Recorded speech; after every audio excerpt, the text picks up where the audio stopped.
ଜାଗା ଘର ମାନଙ୍କର ମୁଖ୍ୟ କଥା ହେଲା କ'ଣ ସାଙ୍ଗ ଭାଙ୍ଗ ସଙ୍ଗୀତ ପଙ୍ଗତ। ଆଉ କିଛି ଦିନ ପରେ ଆରମ୍ଭ ହେବ ପୁରୀର ସାହିଜାତ।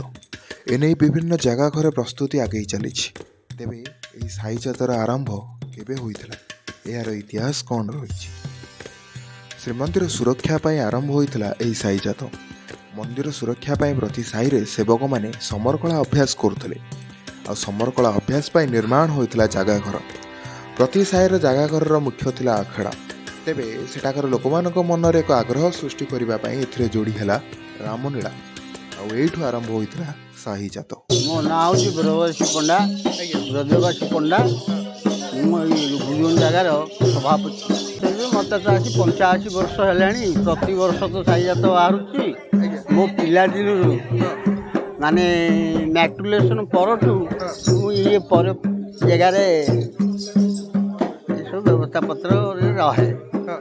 ନିଜେ ମଧ୍ୟ ଯେବେ ପରିଶ୍ରମ କରୁଥିଲି, ଆଉ ବୟସ ହେଇଗଲାଣି, ପିଲାମାନଙ୍କୁ ଟ୍ରେନିଂ ଦେଇକି ଛାଡ଼ୁଛି। ଆଉ କ'ଣ, ଆମର 8 ସାହିର 8ଟା ଆଖଡ଼ା ଅଛି। ଆଉ ସବୁ ରାମଚନ୍ଦ୍ରଙ୍କର ନୀତି ଅନୁସାରେ ଆମର ବାଲି ସାହିର ହେଉଛି ସେତୁବନ୍ଧ ରାବଣ, ବଧ ରାବଣ ଆମର ବାହାରିବା କଥା। ତେଣୁ ସେହି ସମୟରେ ପିଲାମାନଙ୍କୁ ଟିକେ ସହଯୋଗ କରିକିରି ବ୍ୟବସ୍ଥା ପତ୍ର କରାଯାଏ। ଆଉ କ'ଣ, ସାହିଜାତ ତ ଆରମ୍ଭ ହେଇଥିଲା, ତାର ତ ବହୁତ କିମ୍ବଦନ୍ତୀ।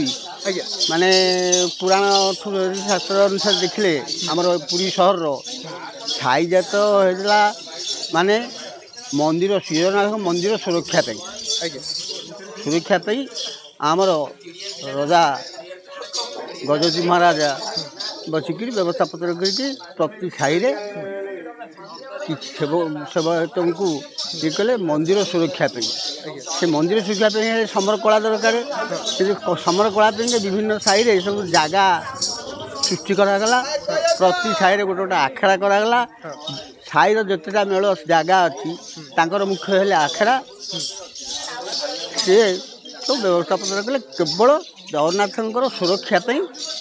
ତାପରେ ସାହିଯାତ୍ରା ଆରମ୍ଭ। ଆଉ କ'ଣ, ମନ୍ଦିର ସୁରକ୍ଷା ପାଇଁକା ସବୁ ବାହିନୀ ସୃଷ୍ଟି କରାଗଲା, ଆଖଡ଼ା ସୃଷ୍ଟି କଲା।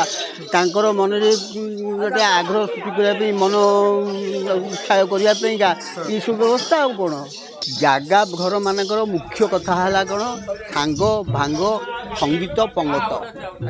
ଏହା ଜାଗା ମାନଙ୍କର ମୁଖ୍ୟ। ସେମାନେ କ'ଣ କରିବେ, ସଙ୍ଗୀତ ସମର କଳା ଅଭ୍ୟାସ କରିବେ, ଭାଙ୍ଗ ଟିକେ ଖାଇବେ, ପଙ୍ଗତ କରିବେ, ସଙ୍ଗୀତ ବୋଲିବେ। ଆଉ କ'ଣ, ଏଇନା ବର୍ତ୍ତମାନ ଆଗରୁ ଥିଲା ସମର କଳା। ସବୁ ଜାଗା ମାନଙ୍କରେ ସବୁ ଜାଗା ପିଲାମାନେ ଯୁବକମାନେ ଯେଉଁ ଅଭ୍ୟାସ କରିଥିଲେ ସମର କଳା, ଖଣ୍ଡ ହତିଆର ବୁଲେଇବା, ବନାଟି ବୁଲେଇବା, ନିଆଁ ହୁଳା ବୁଲେଇବା, ନିଜକୁ କେମିତି ସୁରକ୍ଷା ରକ୍ଷା କରିପାରିବ ସେଇ କଳା, ଏଗୁଡ଼ାକ ସବୁ ପ୍ରଦର୍ଶନ କରୁଥିଲେ। ଆଉ କ'ଣ, ଆଉ ତ ସେସବୁ ବନ୍ଦ ହେଇଯାଇଛି ଏଇନାକେ।